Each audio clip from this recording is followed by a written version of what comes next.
Students. Hello everyone. Uh, I'm Swathi, lecturer in zoology from Tribal Welfare Residential Degree College from Hyderabad Nagar. And today we're going to discuss about the evolution of coelom and coelomoducts. Okay. What is meant by coelom? Any idea? What is meant by coelom? Okay. Coelom is nothing but it is a fluid-filled cavity which is present between the alimentary canal and also body wall, lined on all sides by the mesoderm. Okay. The term coelom is suggested by the scientist Haeckel. We see the coelom, it is present in the higher organisms and it is absent in the lower organisms because it is a advanced, and through these coelom there are many advantages for the organisms. Okay, and in the body form and also the advanced organs, this and this is the structure of the coelom. Okay, and this is a ectoderm and this is the uh, mesoderm and this is the endoderm.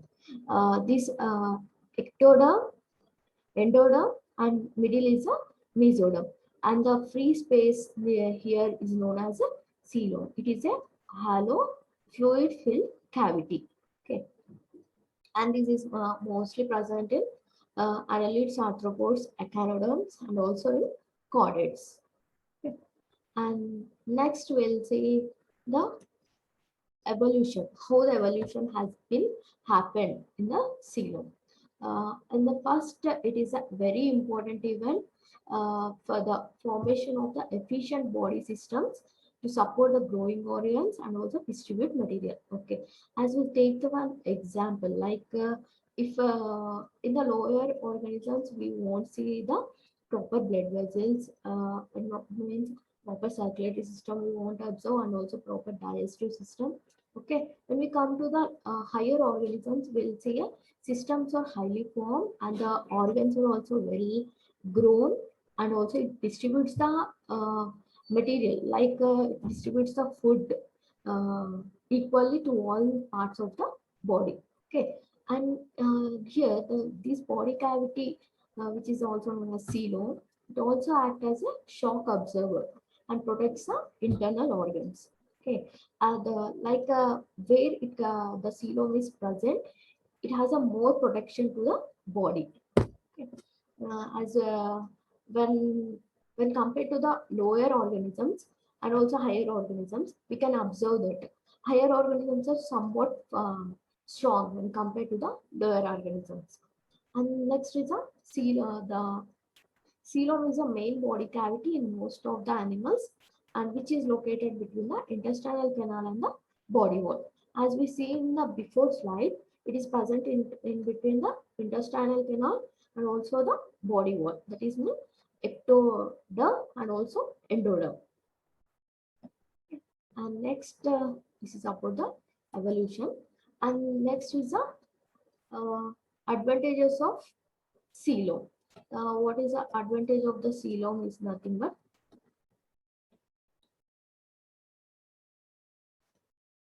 advantages of coelom. Here, the coelom allows the extra space for the growth of digestive system. Okay, and the next is it is a helps in the well formation of well organized circulatory system, and also with the efficient heart and also blood vessels and also next capillaries. These are well formed when it has a coelom. Okay, and this in this coelom it contains a coelomic fluid. This coelomic fluid it helps for the transport of materials like food materials and faster than the diffusion. As you know that this coelomic fluid is also acts as transport of materials, food materials.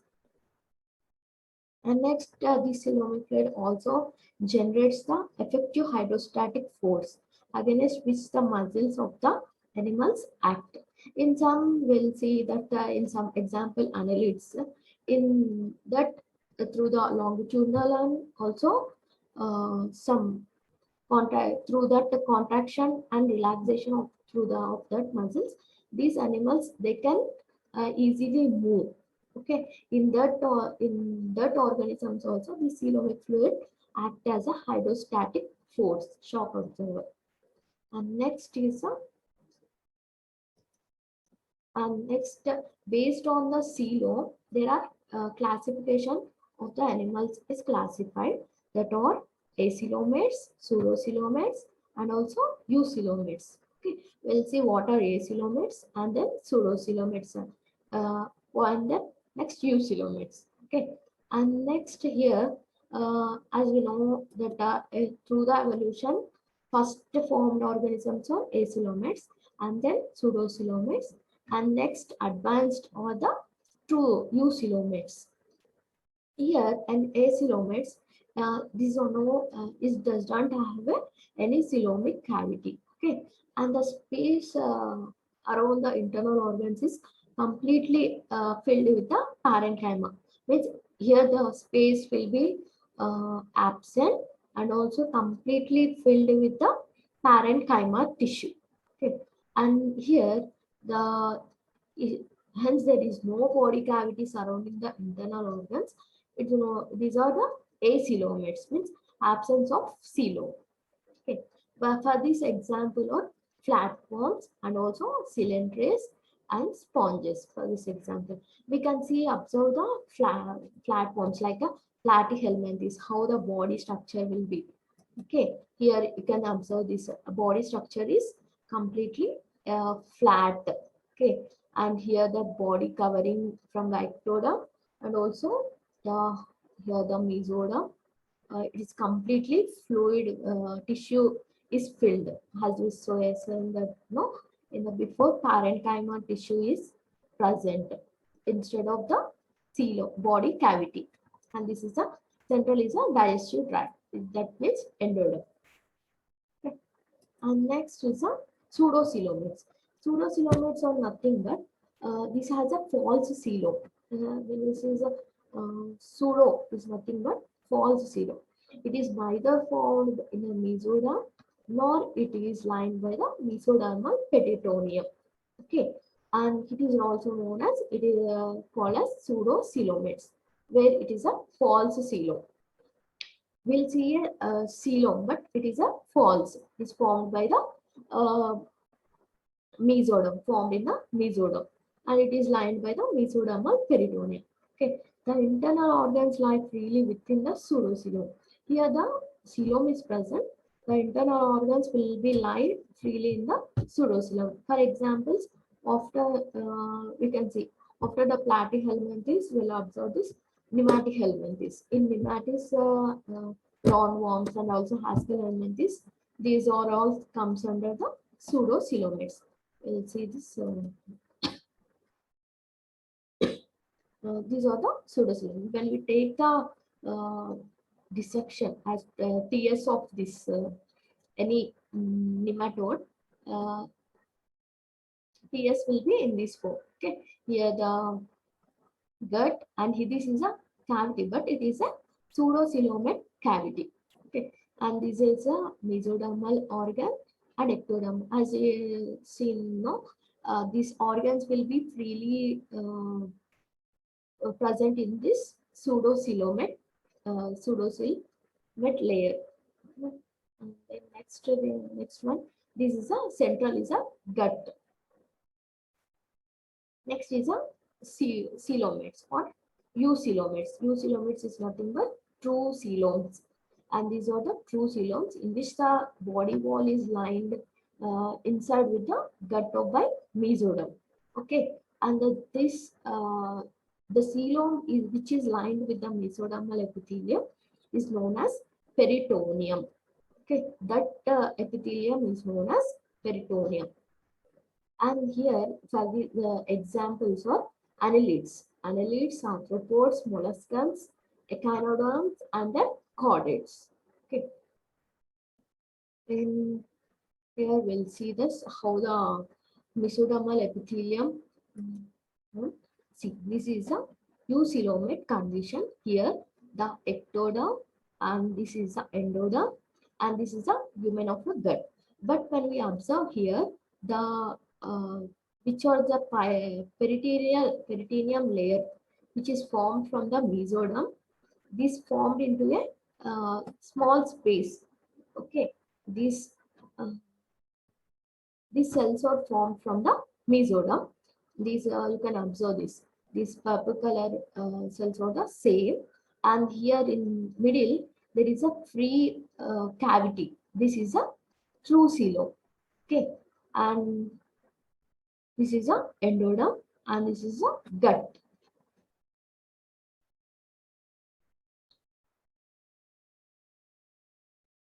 Okay. Uh, any triploblastic organism which has a true body cavity is said to be a eucoelomate. That is a true coelomate. Triploblastic condition is nothing but they have a three layers. That is a ectoderm, mesoderm, and also endoderm. Three germ layers are present here. And next here is a we'll see a comparison. What is a acylomate and pseudocyllomate and coelomate comparison we will see. Okay. Here the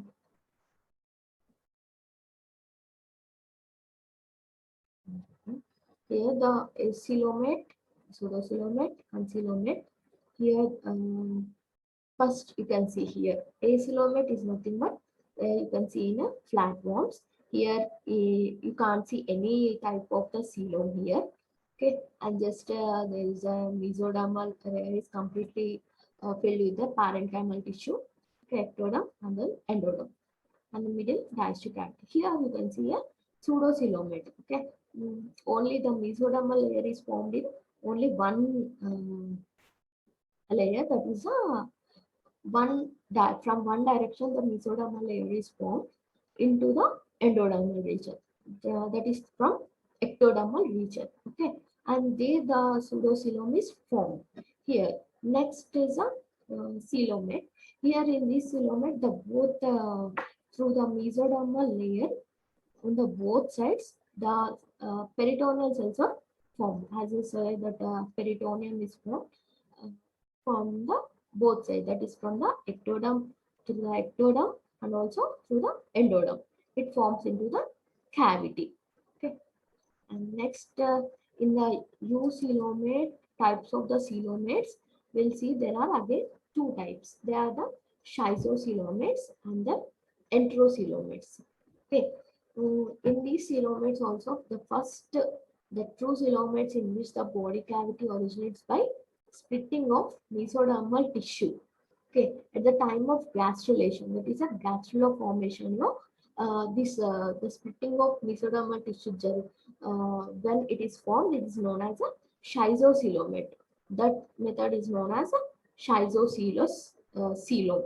Okay, for these examples are annelids, arthropods, and molluscans. Next is a enterocoelomate. We'll say like this schizocoelomates and enterocoelomates. Here the here can see here the splitting, as you know that schizo is nothing but splitting of the coelom. This splitting in the mesodermal layer gut.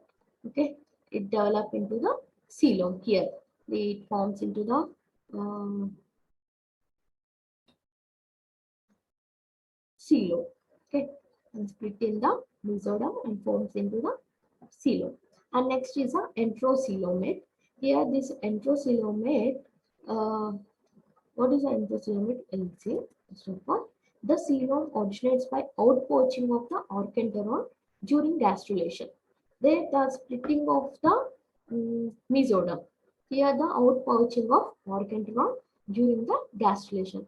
And here the each pouch,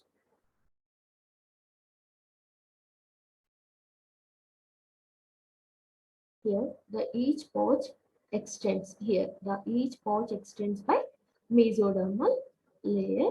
Here they extend here, and here they grow, and next they'll form into small uh, pouches.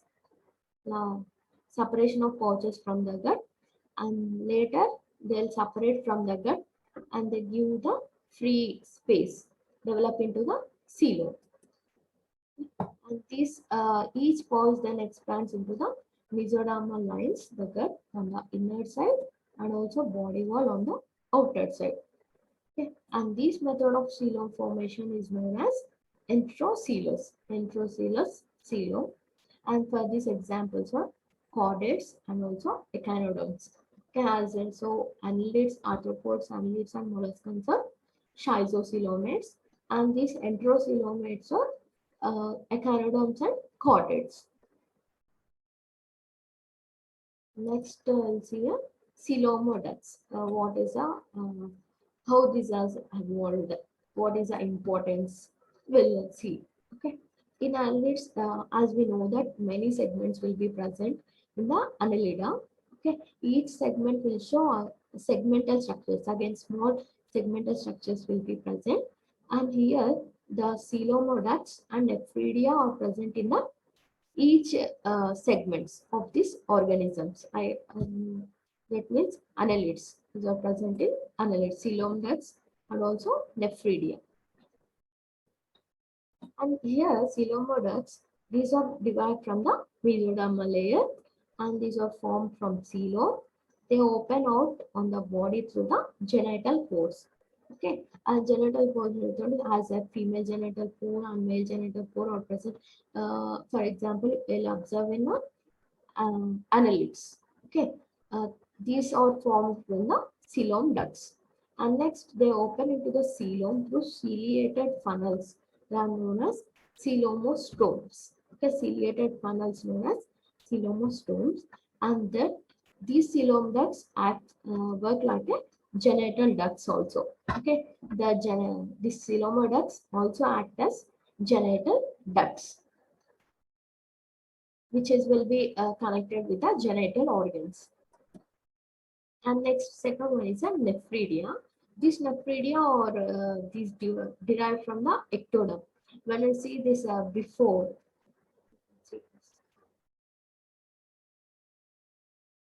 the coelomoducts are formed by the from the mesoderm, and these are formed from ectoderm. Okay, these are the excretory structures. They are arranged repeatedly in all segments.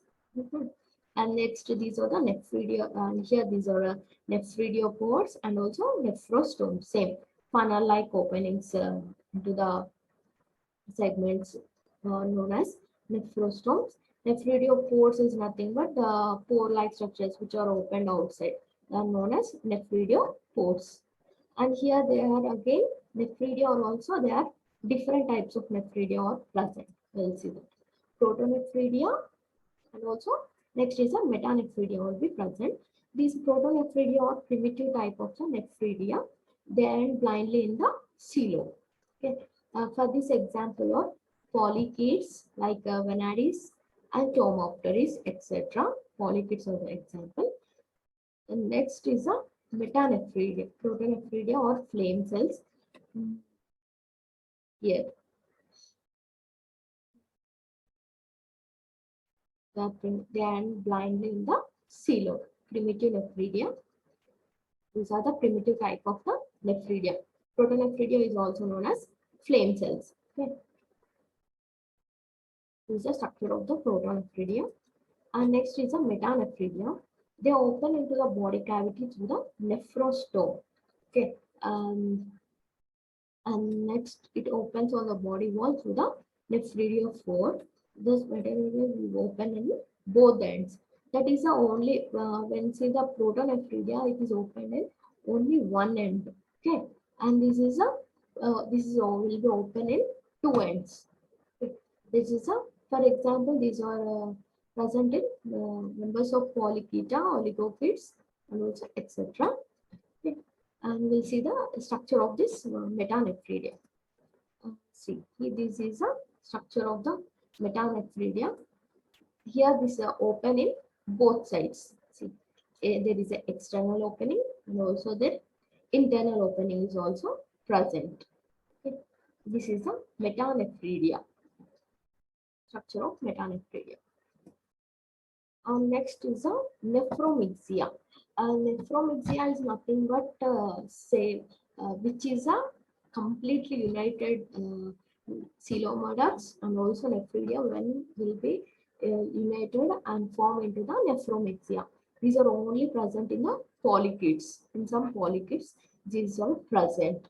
Okay, and these are helpful for excretion and also for the reproduction. Like excretory matter is released from that nephromixia, and also the some reproductive bodies like gametes, like sperms, and also male organs and also female gametes are released from this nephromixia. And types of the nephromixia. Here there are again four types of nephromixia. These are only present in the polychaetes. Okay, and here in this nephromixia, first is the protonephromixia. In this protonephromixia, the examples of phyllodes. In these phyllodes, it is a combination where the unison between the protonephridia and also Coelomotes. Okay, nephridia of protonephridia and the Coelomotes are united and to form the protonephromixia. Okay, and here next is a metanephromixia. It is present in Hezoid, and these metanephridia and Coelomotes are united and formed into the metanephromixia. And next is a mixonephridium. Mixonephridium is present in Arnicola. Okay, and for this Coelomotes and nephridium will unite as a single duct.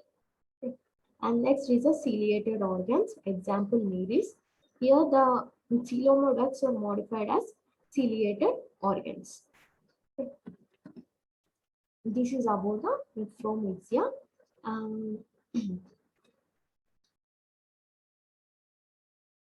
Okay, thank you for this opportunity.